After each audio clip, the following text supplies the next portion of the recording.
ಮೇ 9ರಂದು ಚಿತ್ರದುರ್ಗದಲ್ಲಿ ಬಿಎಸ್ವೈ ಅಭಿಮಾನೋತ್ಸವ ನಡೆಯಲಿದೆ. ಸಮಾವೇಶದ ಬೃಹತ್ ವೇದಿಕೆ ನಿರ್ಮಾಣಕ್ಕೆ ಭೂಮಿ ಪೂಜೆಯನ್ನು ಕೂಡ ಮಾಡಲಾಗಿದೆ.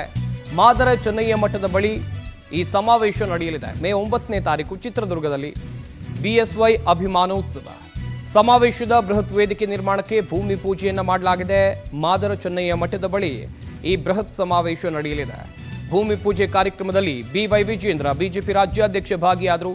ಹಾಗೆಯೇ ಆರ್ ಅಶೋಕ್, ಛಲವಾದಿ ನಾರಾಯಣಸ್ವಾಮಿ, ಜಿಎಂ ಸಿದ್ದೇಶ್ವರ, ಶ್ರೀರಾಮುಲು, ಗೋವಿಂದ ಕಾರಜೋಳ ಸೇರಿದಂತೆ ಅನೇಕರು ಭಾಗಿಯಾಗಿದ್ದಾರೆ. ಮೇ 9ರಂದು ಚಿತ್ರದುರ್ಗದಲ್ಲಿ ನಡೆಯಲಿರುವಂತಹ ಕಾರ್ಯಕ್ರಮ, ಇದಕ್ಕಾಗಿ ಭೂಮಿ ಪೂಜೆಯನ್ನು ನೆರವೇರಿಸಲಾಯಿತು. ಬಿಜೆಪಿ ರಾಜ್ಯಾಧ್ಯಕ್ಷ ಬಿವೈ ವಿಜೇಂದ್ರ, ವಿರೋಧ ಪಕ್ಷದ ನಾಯಕ ಆರ್ ಅಶೋಕ್, ಹಾಗೆಯೇ ಛಲವಾದಿ ನಾರಾಯಣಸ್ವಾಮಿ, ಜಿಎಂ ಸಿದ್ದೇಶ್ವರ್, ಗೋವಿಂದ ಕಾರಜೋಳ, ಶ್ರೀರಾಮುಲು ಸೇರಿದಂತೆ ಅನೇಕರು ಭೂಮಿ ಪೂಜೆ ಕಾರ್ಯಕ್ರಮದಲ್ಲಿ ಭಾಗಿಯಾದರು. ನೋಡ್ತಾ ಇರಬಹುದು ನೀವು ಕೂಡ ದೃಶ್ಯಾವಳಿಗಳಲ್ಲಿ. ಬೃಹತ್ ವೇದಿಕೆ ನಿರ್ಮಾಣಕ್ಕೆ ಭೂಮಿ ಪೂಜೆಯನ್ನ ಕೈಗೊಳ್ಳಲಾಗಿದೆ. ಮೇ 9ನೇ ತಾರೀಕು ಚಿತ್ರದುರ್ಗದಲ್ಲಿ ನಡೆಯಲಿರುವಂತಹ ಕಾರ್ಯಕ್ರಮ ಇದು. ಬಿಎಸ್ವೈ ಅಭಿಮಾನೋತ್ಸವ ಮಾದರ ಚೆನ್ನಯ್ಯ ಮಠದ ಸಮೀಪದಲ್ಲೇ ಈ ಕಾರ್ಯಕ್ರಮ ನಡೆಯಲಿದೆ ಅನ್ನುವಂಥ ಮಾಹಿತಿ ಇದೆ. ಇದಕ್ಕಾಗಿ ಬೇಕಾದಂಥ ತಯಾರಿಗಳನ್ನು ಬಿಜೆಪಿಯ ಕಾರ್ಯಕರ್ತರು, ನಾಯಕರು ಮಾಡಿಕೊಳ್ತಾ ಇದ್ದಾರೆ. ವೇದಿಕೆಗಾಗಿ ಭೂಮಿ ಪೂಜೆ ಕಾರ್ಯಕ್ರಮವನ್ನು ನೆರವೇರಿಸಿರುವಂಥ ದೃಶ್ಯಾವಳಿಗಳನ್ನು ನೀವಿಲ್ಲಿ ನೋಡ್ತಾ ಇದ್ದೀರಾ.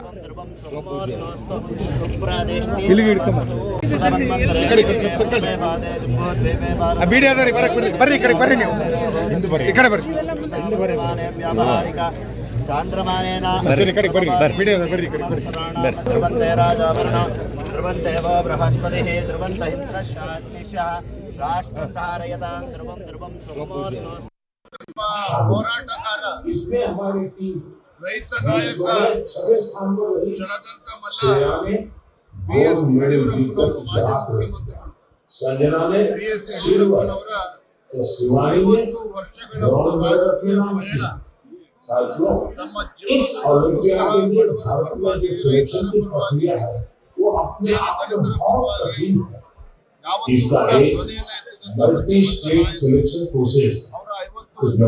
ರಾಜಕೀಯ ಪಯಣ ತಮ್ಮ कठिन चुनौतियों को पार करना होगा।